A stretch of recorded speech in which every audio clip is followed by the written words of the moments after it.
स्नेही बंधुओं, इष्टोपदेश। कौन सा उपदेश? इष्ट उपदेश। जो अच्छा लगे वो नहीं, जो हितकारी है वो। उपवास करना, यदि कोई धर्मात्मा है तो उपवास की चर्चा अच्छी लगेगी, और धर्मात्मा नहीं है और उससे कहो उपवास करना चाहिए तो उसको अच्छा लगेगा क्या? अरे बोलिए ना, नहीं लगेगा ना। क्यों नहीं लगेगा? क्योंकि वो आत्मा परमात्मा को नहीं जानता। अच्छी बात तो है, ये तो नहीं कह सकते कि उपवास करने की जो चर्चा है वो अच्छी चर्चा नहीं है। कह सकते हो क्या बुरी चर्चा है? नहीं कह सकते हो, लेकिन नहीं करते हैं, उसका महत्व नहीं जानते हैं, उसके गुण नहीं जानते हैं, उसके विषय में नहीं जानते हैं, और फिर कह दिया हमें क्या करना, हम नहीं करते उपवास। उपवास क्या होता है उपवास करने से? ऐसा हो सकता कि नहीं हो सकता है? तो इष्ट उपदेश जरूरी नहीं है कि सबको अच्छा लगे। भाई किसी को शुगर की बीमारी है तो इसका मतलब ये तो नहीं कि चीनी खराब होती है। चीनी की खराब या अच्छी की पहचान चीनी से है या सामने वाले की बीमारी से है?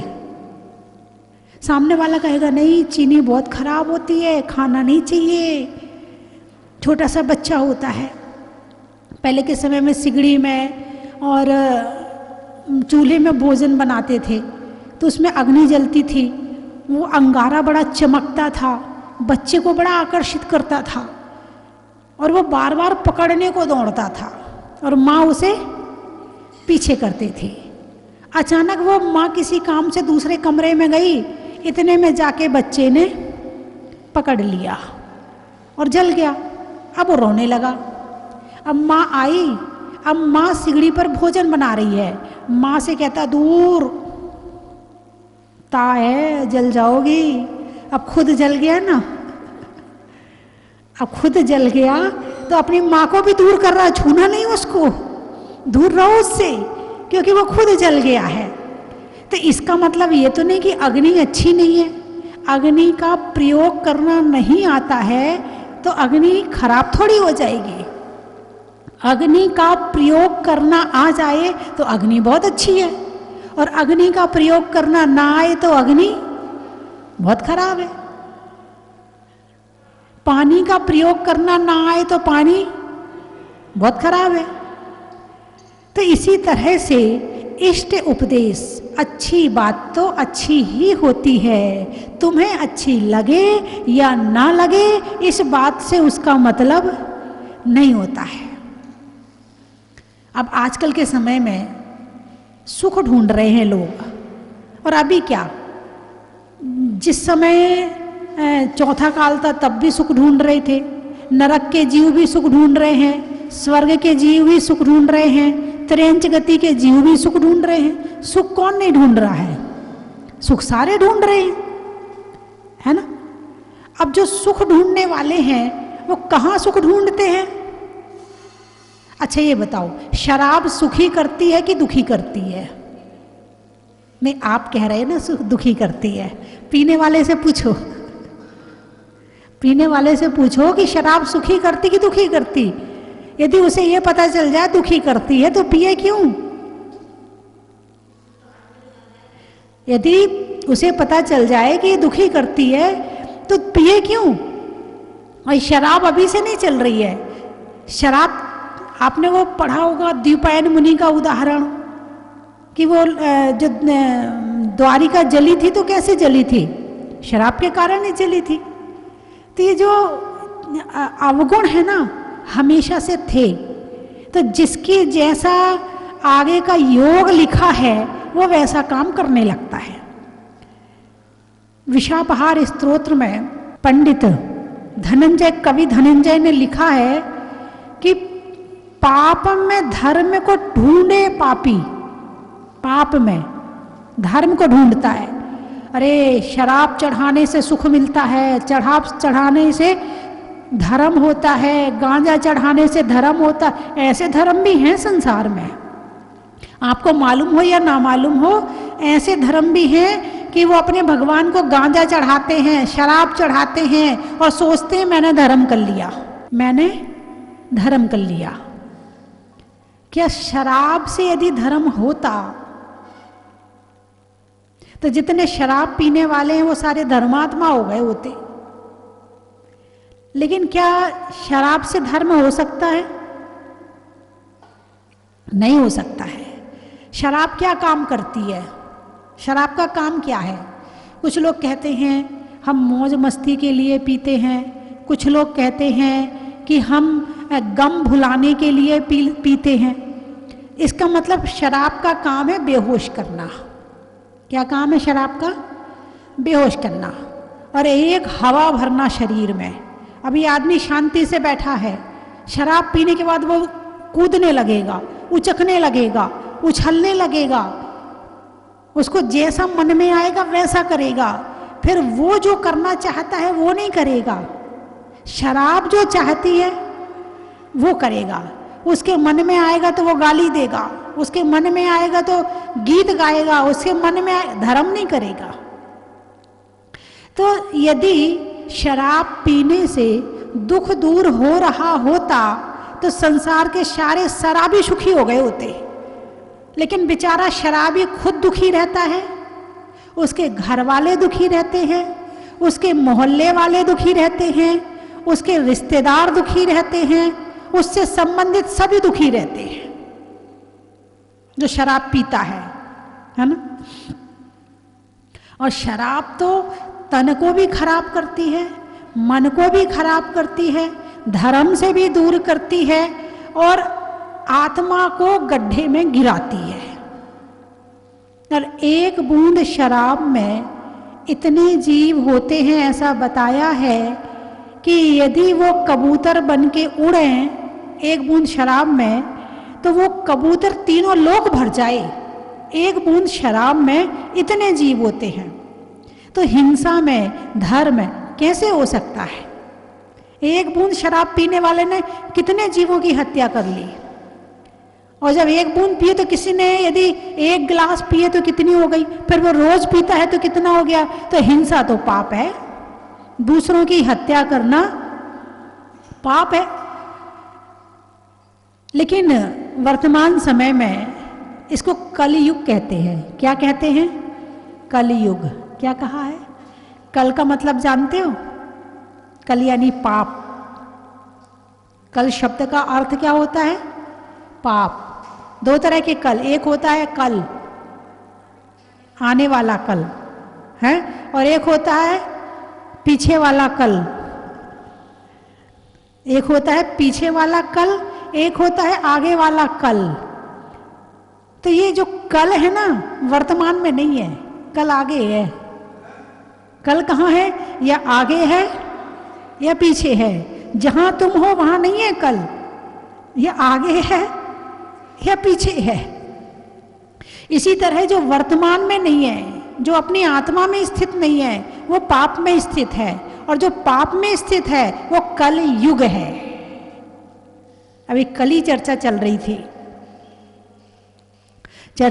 थी, बोले कि आजकल बीमारियां बहुत बढ़ रही हैं। अब ये कोरोना दोबारा से फिर जोर पकड़ रहा है, ठीक है ना। तो ये जो कोरोना आया है उसमें सब बह जाते हैं। कोरोना किसी को नहीं देखता, ना धर्मात्मा को ना अधर्मात्मा को। जिसको होना है उसको होना है। तो मैंने कहा कि पाप बढ़ने का समय आ रहा है। वर्तमान के लोग कहते हैं कि सुखी होने की वस्तुएं आ रही हैं। मोबाइल है, सुखी होने के लिए, दुखी होने के लिए? अरे बोलिए ना।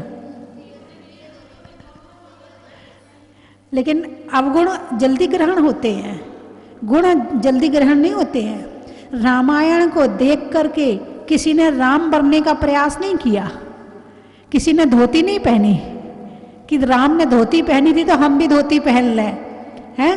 लेकिन जो कलयुग के कलाकार हैं उनको देख के जीन्स पहननी जरूर सीख ली, और उनने फटी जीन्स पहनी तो तुमने फटी पहननी सीख ली।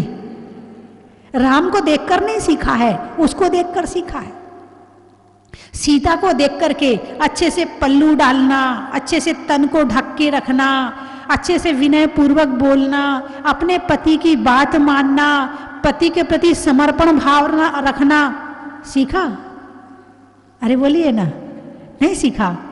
जो पिक्चर में हीरो हीरोइन ने सिखाया, जो सीरियल में सिखाया गया, वो सीख लिया कि अपने पति से पांव दबाना, उसको नाम लेकर पुकारना, उससे तू तड़ाक करना, उससे लड़ना, उसके सामने अहंकार दिखाना, ये सीख लिया।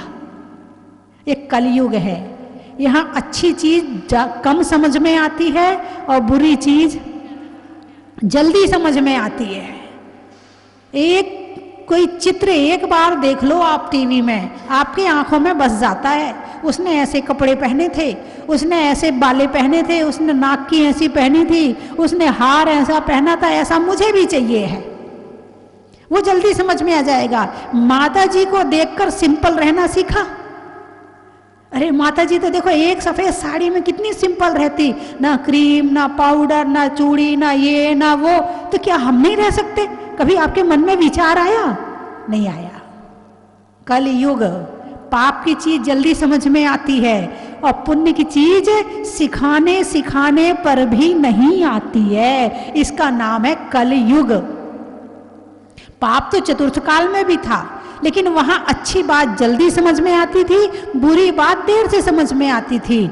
लेकिन पंचम काल में बुरी बात जल्दी समझ में आती है और अच्छी बात रोज प्रवचन सुनने के बाद भी नहीं आती है।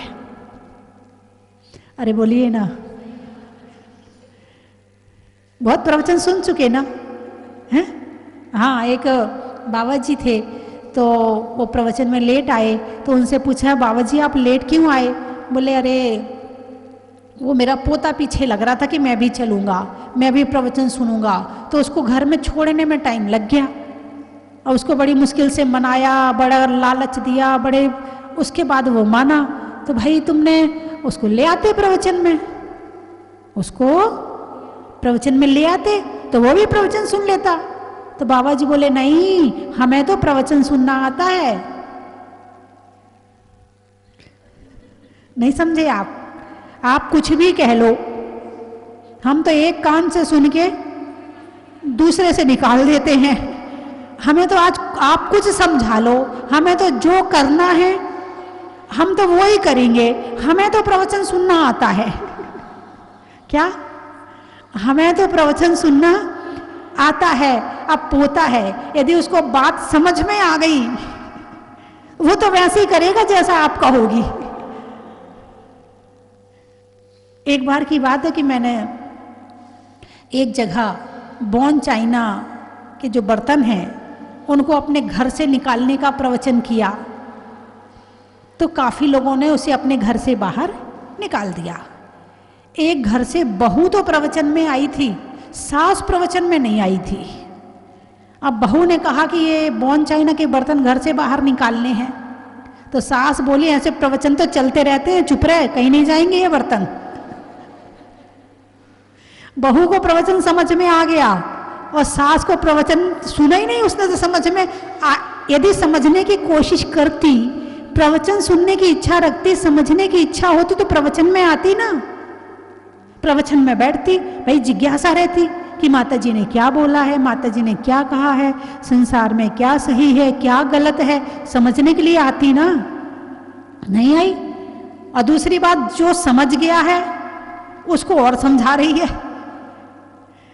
घर में जितने लोग हैं ना, जब सारे लोग प्रवचन सुनेंगे ना, तब आपका फॉलो हो पाएगा, तब आप उसको पालन कर पाएंगे। वरना तो एक सुन के जाएगा और दूसरे को सुनाएगा, तो हो सकता है वो दूसरा अपने अनुसार कर ले उसको। प्रवचन तो चलते रहते हैं, तो ज़्यादा दिमाग मत लगाया कर, ज़्यादा ध्यान मत दिया कर, प्रवचन तो होते रहते हैं। ऐसा हो सकता कि नहीं हो सकता? अरे बोलिए ना, हो सकता है ना। तो इसीलिए प्रवचन सुनना सबको जरूरी है। चर्चा चल रही है कल युग है। कल यानी पाप, पाप का युग है। सही जगह इंसान सुख नहीं ढूंढता है, पाप में सुख ढूंढता है। किस में सुख ढूंढ रहा है? जिन क्रियाओं को करने से पाप होता है उन क्रियाओं में सुख ढूंढ रहा है। अब शराब पीने में पाप होता है, शराब में सुख ढूंढ रहा है। गुटखा खाने में, अरे बोलिए ना, हैं? अब गुटखा खाने वाले से पूछो जरा, सुख मिल रहा कि दुख मिल रहा? और जब उसके बाद कैंसर होता है, गाल गल जाता है, मुंह खुलना बंद हो जाता है, जो ज्यादा गुटखा खाता है उसका रिजल्ट क्या है? जो मुंह है ये खुलना बंद हो जाता है। और उसको जो रोटी खाता ना, तो ऐसे एक एक ग्रास ही घुसाना पड़ता है अंदर, ऐसे उंगली डाल डाल के अंदर घुसाना पड़ता है। बहुत लोग देखे मैंने जिनके मुंह बंद हो गए हैं गुटखा खाते खाते। और फिर डॉक्टर के पास जाते, ये आप जितना मुंह खोलते ना गोलगप्पा खाने के लिए, वो गोलगप्पा नहीं खा पाता, ना वो फल खाता है, ना वो अच्छे मिष्टान्न पकवान खाता है, उसको तो गुटका ही अच्छा लगता है। गुटक गया, गुटका उसको गुटक गया, उसको वो ही अच्छा लगता है। तो उसमें सुख ढूंढ रहा है। भाई चलो फल खाने में सुख मिलता है, समझ में आता है। दूध अच्छा लगता है, समझ में आता है। पकवान अच्छे लगते हैं, समझ में आता है। मगर गुटका अच्छा लगता है जिससे सारी चीज छूट गई, स्वास्थ्य खराब हो गया, जिससे तुम्हारे फेफड़े खराब हो गए, जिससे तुम्हारा पेट खराब हो गया, वो तुम्हें अच्छा लग रहा है, ये समझ में नहीं आता। कलयुग है, ऐसा ही होगा। जिस समय लॉकडाउन लगा था, पहला वाला लॉकडाउन, उस समय गुटखा वाले करोड़पति बन गए, क्योंकि सब दुकानें बंद हो गई थी। और जिनके पास बचा खुचा था उनने 5 रुपए का गुटखा 100 रुपए में बेचा, और लेने वाले ने लिया, क्योंकि वो उसके बिना रह नहीं सकता, व्यसनी है, वो संस्कारी है, आदत पड़ गई उसको गुटखा खाने की, छोड़ नहीं सकता है। उसे रोटी नहीं चाहिए, गुटखा जरूर चाहिए। और आपने देखा जिस समय वो पहला वाला लॉकडाउन खुला था और जब शराब की दुकान खुली थी तो मंदिर में लाइन नहीं लगी थी, और उसमें आधी तो महिलाएं थी। उन शराब की लाइनों में बहुत सारी महिलाएं थी। अच्छा, उसके 2 कारण हो सकते हैं। महिलाओं के लाइन में लगने के 2 कारण हो सकते हैं। एक कि उनके पति को चाहिए है तो उसको तो लंबी लाइन में जाना पड़ेगा, और महिला तो लाइन में आगे आने में होशियार है, जगह बनाने में होशियार है, इसलिए हो, और या खुद पीती हो। और वर्तमान समय में तो महिलाएं खूब शराब पी रही, खूब प्रचलन चल रहा है शराब पीने का। कई माता पिता आते भी हैं, बोले माता जी इसकी शराब छुड़वा दो, लड़की की। ये तो तुम्हारे पुराने संस्कार हैं, पुण्यात्मा हो कि तुम आज इन सब चीज़ों से बचे हुए हो। नहीं तो आज जितने कॉलेज में पढ़ने वाली लड़कियां हैं, जितनी कॉलेज में पढ़ने के लिए बाहर जाती हैं, माता पिता को पता हो या ना पता हो शराब पीती है। कुछ लड़कियां मेरे पास भी आई, उसने प्रवचन सुना, लड़कियों ने, कभी कभी टीवी खुल जाती है, सुन लेती हैं, पुण्य का उदय था, मेरी बात उसे समझ में आई।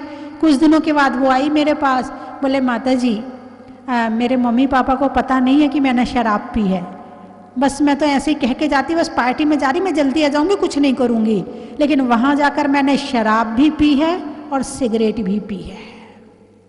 उस लड़की ने खुद बताया।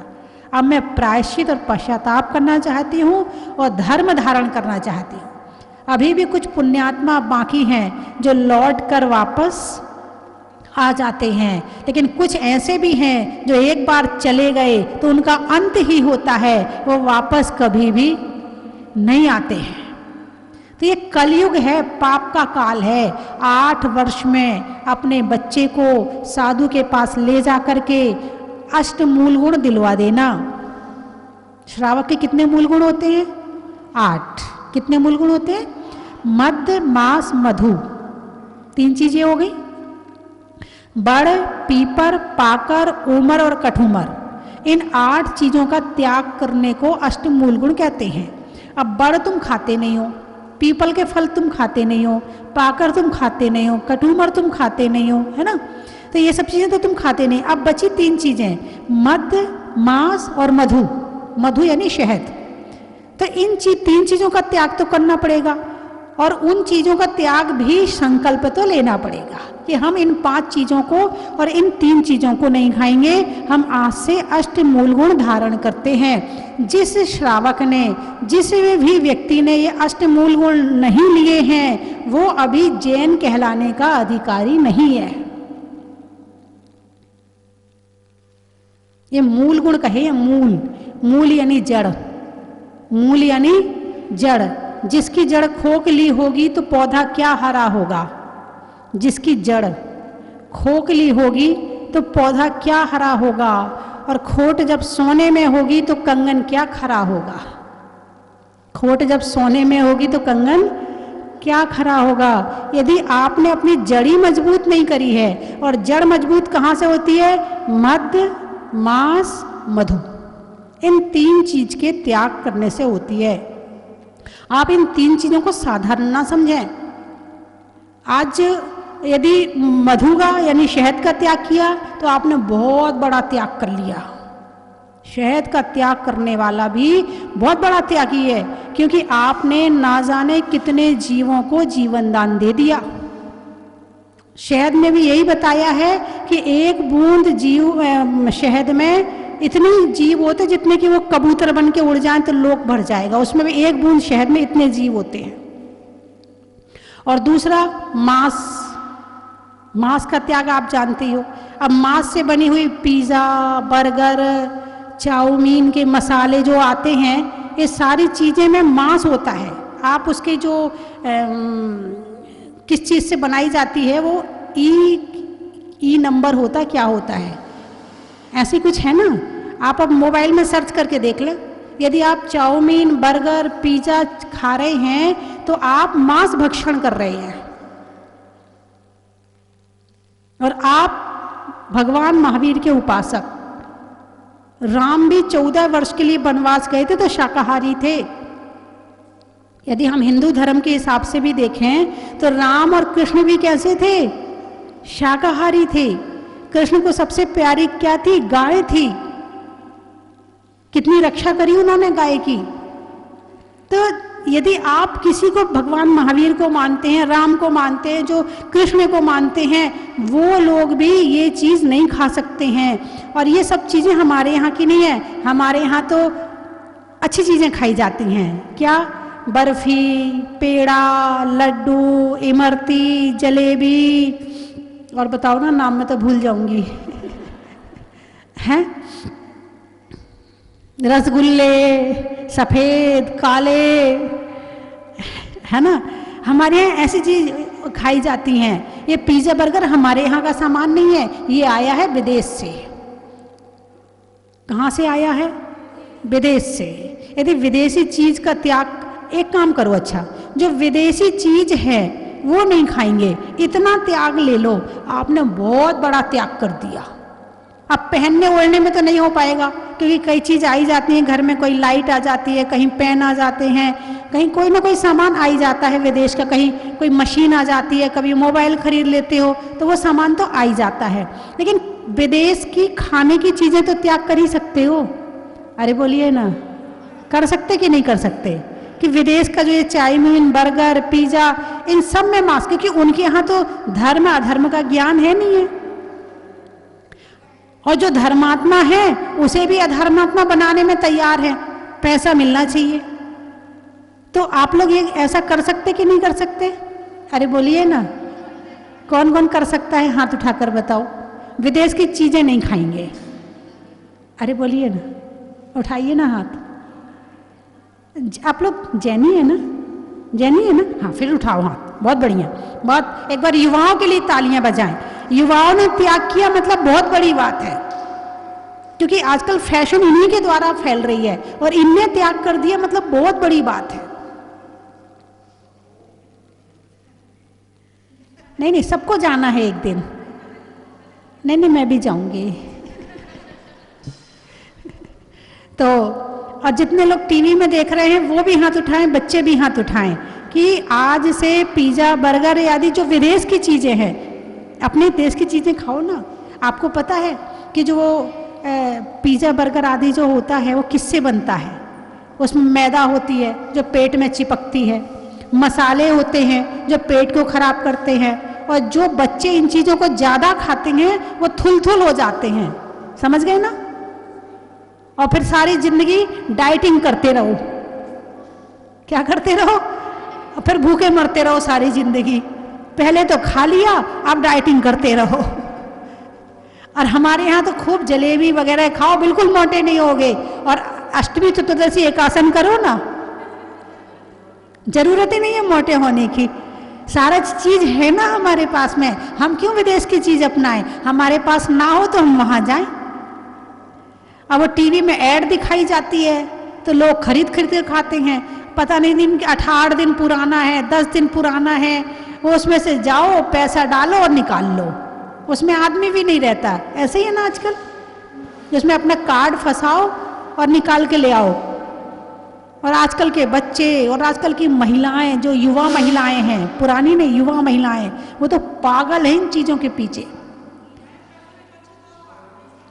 और यदि बच्चे जो हैं, बच्चों को यदि महिलाएं संभाल लें तो उनका स्वास्थ्य संभल जाएगा। माँ बच्चों को वो खिलाती है जो स्वास्थ्य के लिए अच्छा होता है, और ये विदेशी बच्चों को वो खिलाते हैं जो स्वाद में अच्छा होता है। इसलिए जब भी भोजन करो तो माँ के हाथ का करो, पत्नी के हाथ का करो। यदि माँ हो तो सबसे पहले माँ के हाथ का करो, क्योंकि माँ कभी गलत खिलाने वाली, विदेशी तो तुम्हें कुछ भी खिला सकते, तुम्हें प्रेम थोड़ी करते, माँ तुम्हें प्रेम करती है। माँ तुम्हारा भला सोचती है, ये विदेशी तुम्हारा भला नहीं सोचते हैं। इसलिए इन चीज़ों को खाना नहीं चाहिए। कल युग पाप का युग चल रहा है, पाप बढ़ेगा, ऐसे ही बढ़ेगा। यही तरीका है बढ़ने का। जितने लोग बच जाएंगे बड़े पुण्यात्मा हैं, नहीं बच रहे हैं वो तो नहीं बच रहे हैं। तो मेरी बात आपकी समझ में आ गई? अरे बोलिए ना। तो आप सब लोगों ने त्याग कर दिया। अपने अपने बच्चों को भी कंट्रोल करना, बच्चों को भी कंट्रोल करना कि कम से कम अष्टमूल गुण। हाँ, मैं ये कह रही थी कि अपने बच्चों को साधुओं के पास ले जाके अष्टमूल गुण जरूर दिलवाएं। इस बहाने उनका त्याग हो जाएगा, है ना। खुद भी त्याग करें और अपने बच्चों को भी त्याग करवाएं। खुद भी स्वस्थ रहें, बच्चों को भी स्वस्थ रखें। चलिए मैं 3 चीजें बोलूंगी, आपको कहना बड़ा ही महत्व है। घर में तात का, भोजन में भात का, और तीर्थंकरों में मुनि सुव्रत नाथ का।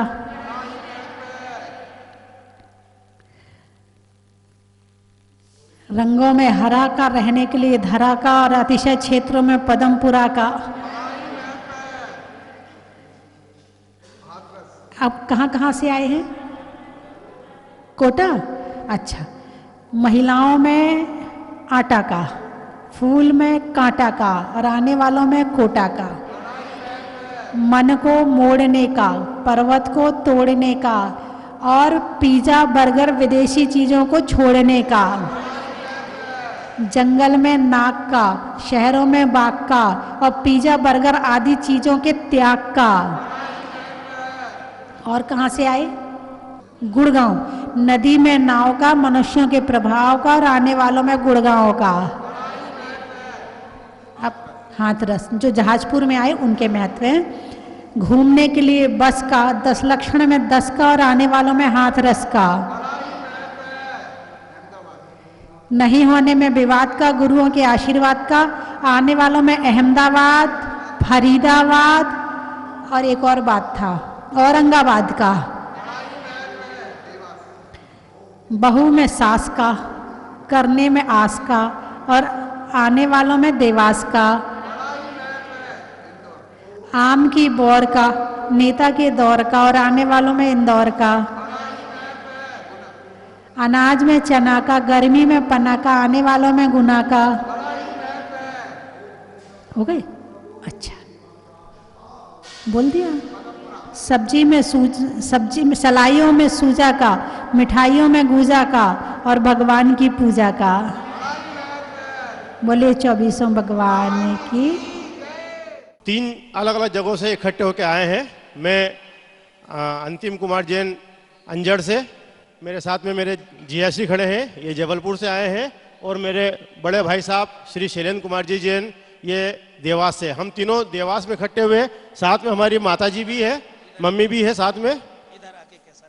और हम सब बहुत पहले जब यहाँ पर निर्माण की प्रक्रिया शुरू हुई थी जहाजपुर में, तब लोग हम आए थे यहाँ पे। लेकिन आज बहुत सालों के बाद आए तो इतना अच्छा लगा हमें कि हम कुछ बयान नहीं कर सकते हैं। निश्चित तौर पर हम रात को आए, रात से ही हमको इतना अच्छा लग रहा है कि हम सोचे सुबह कब हम मंदिर में अभिषेक के लिए जाए बाबा के, और कब हम अपने, आज मेरा जन्मदिन भी है तो मुझे ये सौभाग्य मिला है कि आज बड़े बाबा का शांति कलश करने का, अभिषेक का सौभाग्य मिला है, और हमारे पूरे परिवार को आत्मिक शांति मिली है। बहुत बहुत अच्छा लगा है।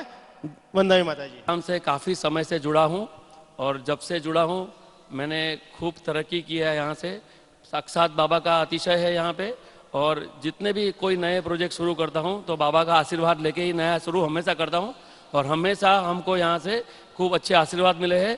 बाबा का बहुत अतिशय है यहाँ पे। जय जिनेंद्र। हम 2016 में पहली बार यहाँ पे आए थे, और तब से आज तक ऐसा है कि हम साल में 3-4 बार यहाँ पे आते ही हैं।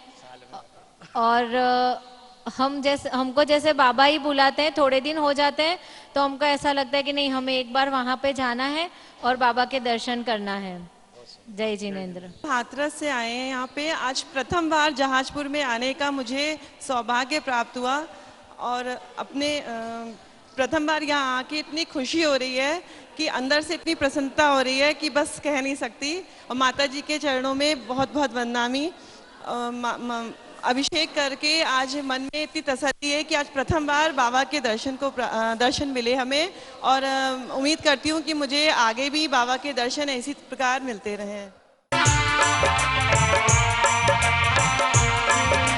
चलो रे चलो रे चलो चलो, चन की थाल को सजाओ रे आज, रत्नों की थाल को भर लाओ रे आज।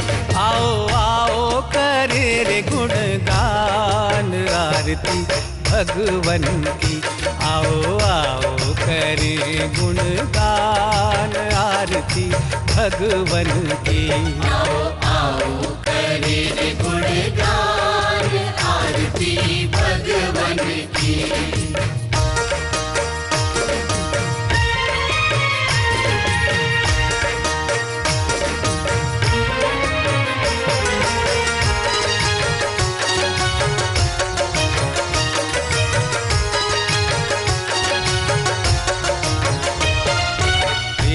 सुमित्र के राज दुलारे, माँ पद्मा जी के नैनों के तारे। पिता सुमित्र के राज दुलारे, माँ पद्मा जी के नैनों के तारे। राजगृही में जन्म लियो आप, राजगृही में जन्म लियो आप। आओ आओ मनाए खुशी आज आरती भगवन की। आओ आओ करे गुणगान आरती भगवन की। आओ आओ करे गुणगान आरती भगवन की।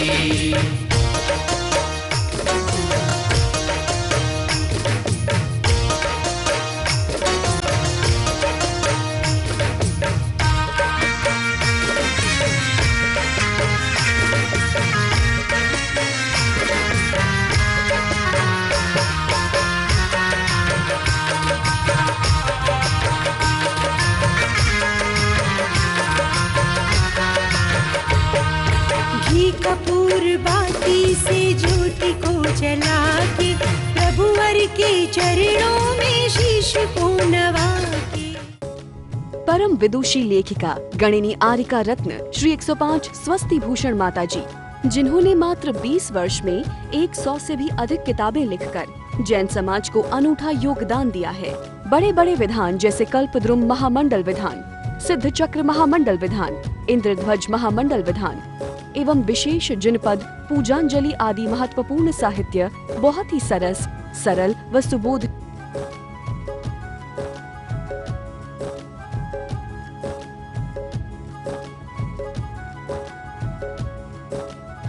करने हेतु आज ही संपर्क करें।